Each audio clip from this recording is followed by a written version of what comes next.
Hi everyone! So this is a little project share video for NBeads. They had sent me some items. I did do a video on the beads, and this portion is going to be the dies.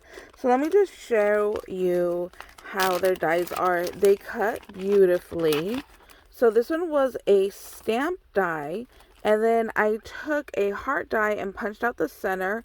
So we're going to do a little tutorial with this one. And then I had done it in the next size up as well.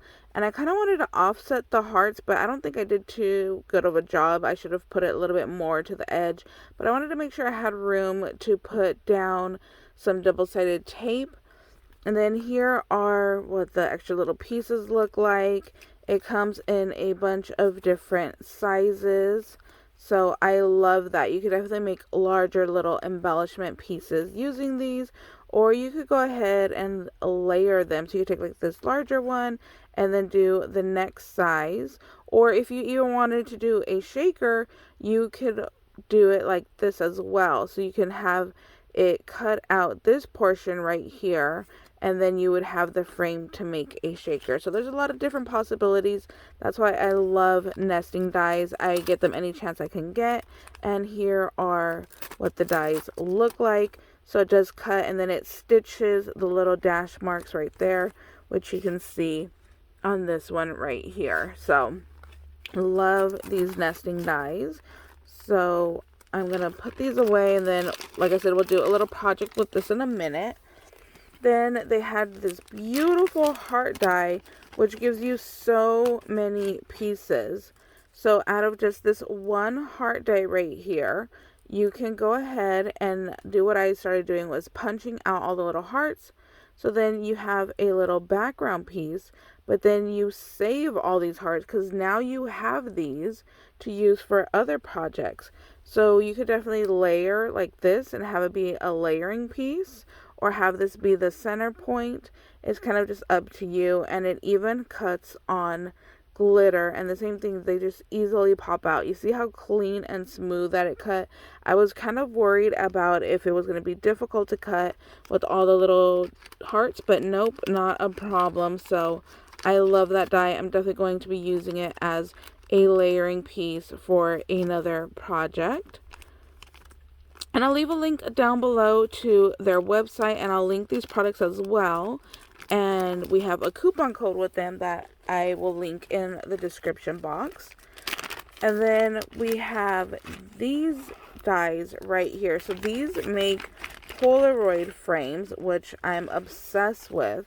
But then it comes with a bunch of other pieces, so we're going to do a project on that. So I have my little acetate sheet, and I have my background, and I'm going to layer it like that. And then here is my other one, and we're going to layer like this. So when you punch these out with your die machine, you get this little box right here. So definitely keep that piece, and you can use it for another project. You could go ahead and make a square little embellishment piece right here. So definitely save these pieces. So it has the Polaroid frames, and then it comes with this dainty little smile piece, which is this piece right here. And then you have these little bubble die cuts that you can also cut out and use for other portions. So you could like cut this out and attach it down here or up here, and then, you know, like maybe stamp like hello or some kind of sentiment in them. So that's what this die set looks like all cut out. And I did cut everything on, I tried to do everything mostly on paper and on foil paper and glitter, and everything cut out. I didn't have a problem on any of it, as you can see in here. So I wanted to do a variety of different papers and textures just to see how well they worked, and I didn't have any issues with any of them. And then the next die set I received was another nesting heart die, and this one is gorgeous. It's this lacy heart, and that's what this one looks like right here. They are so pretty. So let me show you what they look like, and then I did already embellish a couple. So this one, the center does not punch out, so it's kind of like a heart doily is what I thought it looked like to me, with a little lacy trim around the edge. So this one I already decorated. I added a sticker and I added a little embellishment right here. I think that's really pretty.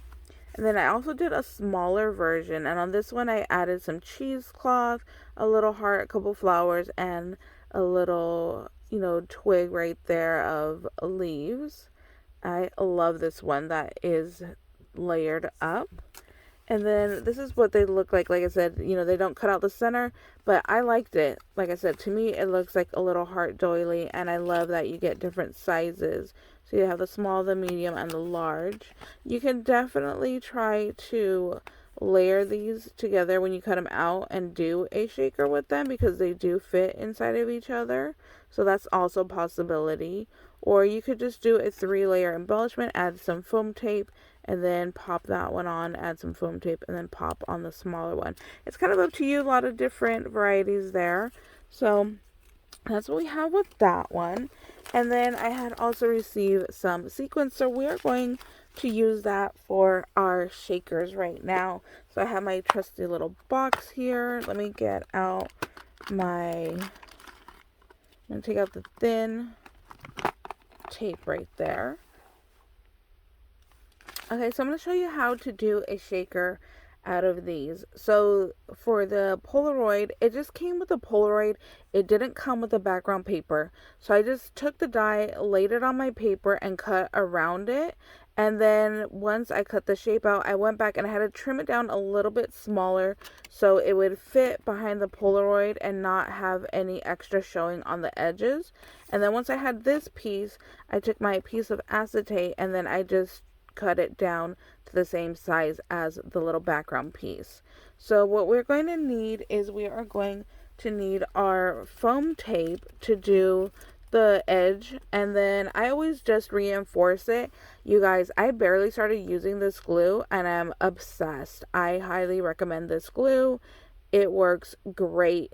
The stuff sticks to the foam, which is perfect. So I really recommend this glue. So I'm going to flip it over to the back, and I'm just going to put my double-sided, on this side actually I want to put my acetate, sorry. So I'm going to go ahead and glue down my acetate to the frame and put that like this. There we go. Then I'm going to take my sheet and just line those up like that. There you go. Put that off to the side, let that sit and dry a little bit. So I'll do the next one over here. So you're going to want to make sure that your acetate is to the frame and then the foam, and then you're going to add your sequins, and then you put on your background piece. So it does have to go in order for it to go ahead and work and become a shaker.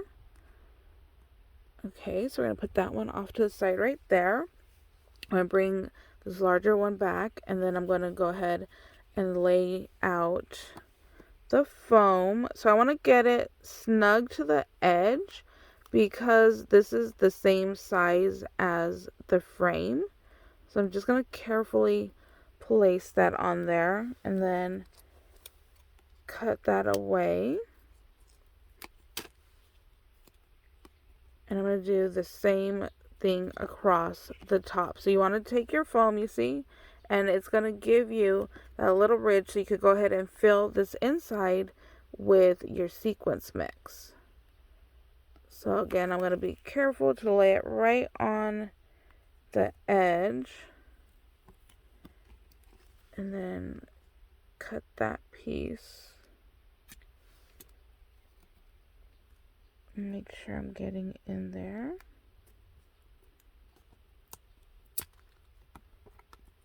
And we're going to do the next side.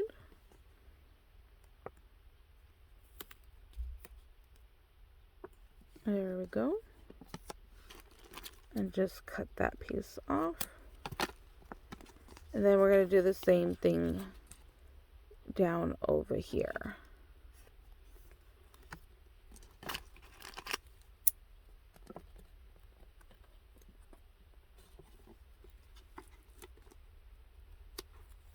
There we go. So now we have our little square. So we can put our sequins in. And you see we can't see that foam tape in the background. I just need to fix that corner. See? And then we're going to layer it like that. So I'm going to take this sequins mix that I also got from them. And when you're putting this together, you're going to want to put your sequins all in the middle at first. So that way you can go ahead and glue on the frame. So I'm just going to pour some out. Try to keep it in the center as best as possible for right now.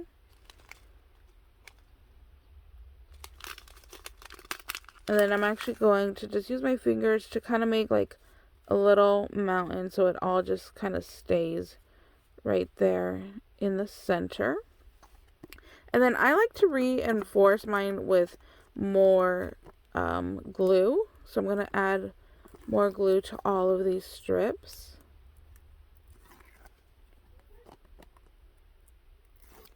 And we'll just go like this.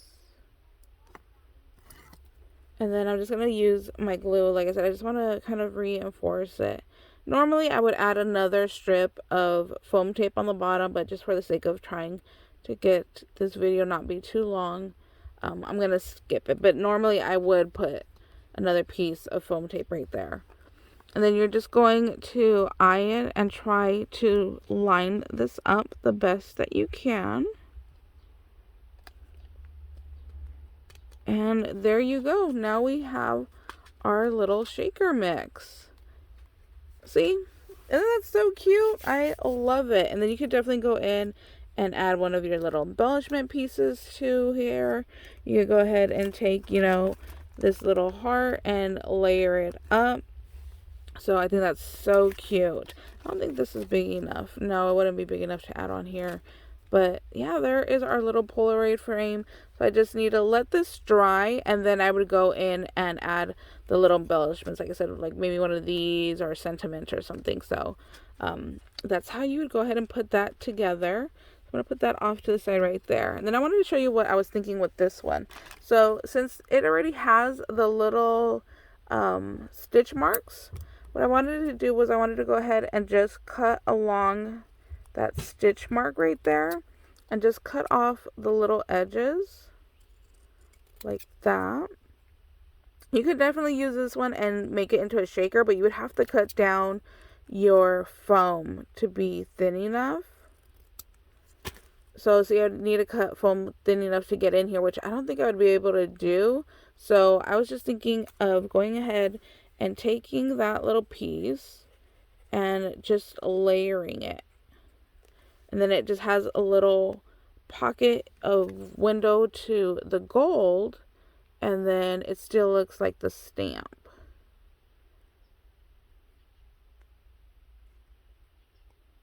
So I thought that would look cute, and then I could go ahead and maybe add a little flower down here in the corner just to have it be a little bit more embellished, or maybe a couple little rhinestones, or maybe like a little love sentiment in the center. Oh, if I had a little love stamp and then emboss it, I think that would be really pretty as well. So, alright guys, there is my little project share with you guys. I hope you guys enjoyed this video. I hope you guys saw that it's not intimidating to make a shaker. I get a lot of questions on how I put them together, and that's kind of just the way I go. I have the frame, the acetate, the sequins, and then the background paper that's going to hold it all together. And you can see it shakes beautifully in there. So once this dries, then I go ahead and I embellish it, because I want to make sure that nothing, you know, gets shifted around as the glue is drying. So thank you guys so much for watching. I hope you guys are having a fabulous day. If you have any questions, please let me know. I'm always here and happy to help. And I hope you guys are having a beautiful day. Bye guys.